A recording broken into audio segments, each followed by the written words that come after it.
Tonight, we're going to do a small little exercise I'm excited about. This is going to be a start of something that we're going to be doing all through April. Before I talk about what Pulse is, I want to get to tonight's topic.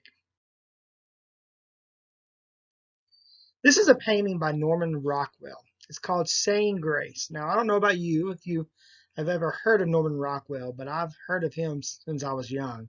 I really love his drawings. They're so detailed. I honestly thought they were pictures growing up. I want to show you this picture because I want you to look at it. Just take a few seconds just to take a good detailed look at the picture. What do you see? What do you see around you? I want you to think of these three questions while you're looking at it. First one's this: what do you notice in the painting? You notice how the air is really still. I don't know that. Well, the cigarette. Look at the cigarette. It's going straight up. The smoke is. Look, it's very busy in an industrial area. There's a lot of people standing. There's not a whole lot of seats. What do you notice? It must have been raining outside. Maybe that's why everybody's inside. How do I know that? Well, you got an umbrella up here and you got one down here. Take a look at the detail. What are the people doing? Second question.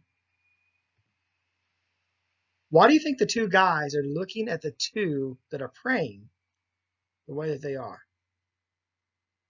What do their expressions say to you? So Norman Rockwell was really good at capturing facial expressions. He would often paint with a mirror in front of him so he could see what he was painting. So what do you think he's trying to say from the two people? I'm not going to give you my answers. I want you to be thinking about it. And the last question is this. What do you think this painting is trying to tell us? Sorry, I didn't realize I cut it off there at the bottom, but what do you think this painting is trying to tell us? What do you think Norman Rockwell is trying to tell his audience? Now, for me, I will answer the questions. What I noticed is their expressions. I think they're looking at them that way because two people in that area at that time sitting right beside two other people, yet they are bold enough to sit and start praying before they eat.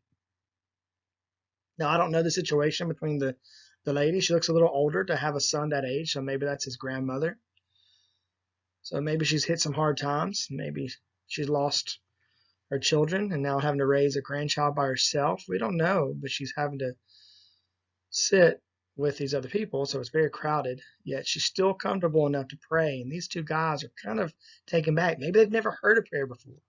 Maybe they've never seen someone do that in a public restaurant before. You can tell they're kind of shocked by it and intrigued, not angry, but they're very intrigued by what's going on.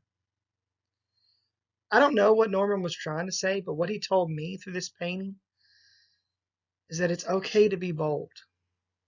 It's okay to give God thanks when it's time to give God thanks, no matter where I am, no matter what circumstances I find myself in. Kind of sounds familiar, doesn't it, guys? What are the similarities between this painting and the book of Daniel that we've been studying?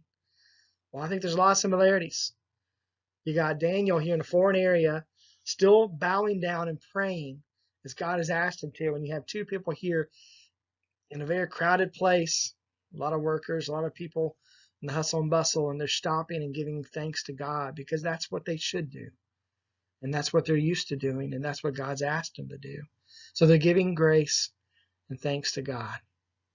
Man, that's a pretty powerful image. It reminds me that I, no matter where I am, need to stop and give thanks to God. Guys, I am not glad that I'm cooped up at our house. I'm not glad that we don't get to go do the things we want to do, especially with all this free time. I'm sure you feel the same way. But I got to stop and give thanks to God. And every day I'm reminded of all the things that God's given me, all the many things I forget about that I take for granted at this house: food, clean air, being able to step outside and hear the birds and to have blue skies. I'm so grateful for that today. So today, my challenge for you guys and my thought for tonight is, even though we're such in a weird place in these next couple weeks, and even this last week, that we're having to test our patience and our boundaries with our families and friends, we need to stop and give thanks to God, giving praise to Him. So I want you to stop and just think, maybe count of 10 things that are blessings in your life right now. So that's our challenge. I told you guys last week that we're going to have these weeks called Pulse. And so what we're going to do is each Pulse is we're going to have a weekly challenge. So pretty much our Wednesdays in April, we're going to call those Pulse Wednesdays. Why Pulse? Because we want to get a pulse on what's going on, since we're not around each other. So we want to put our finger on the pulse of everybody and see where they are. Now, the next couple of days, I'm going to be trying to call all of you guys just to check on you, and I hope you're doing well. If I haven't got around to you yet, please be patient with me. But I'm trying to call you, so don't ignore my calls. It's just a quick, hey, how's it going, to find out what's going on with you guys.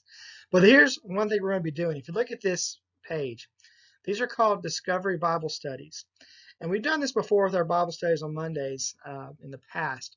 But it starts out with 3 things. First is gratitude. So what happened last week for which you can be thankful for? Intercession, okay? Coming to God.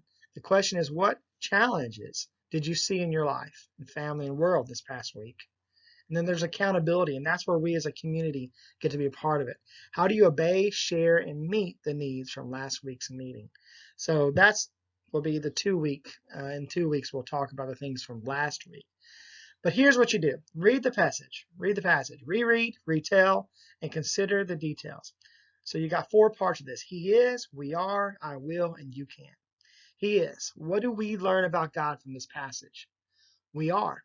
What do we learn about people? What does God tell and reveal about us in this passage?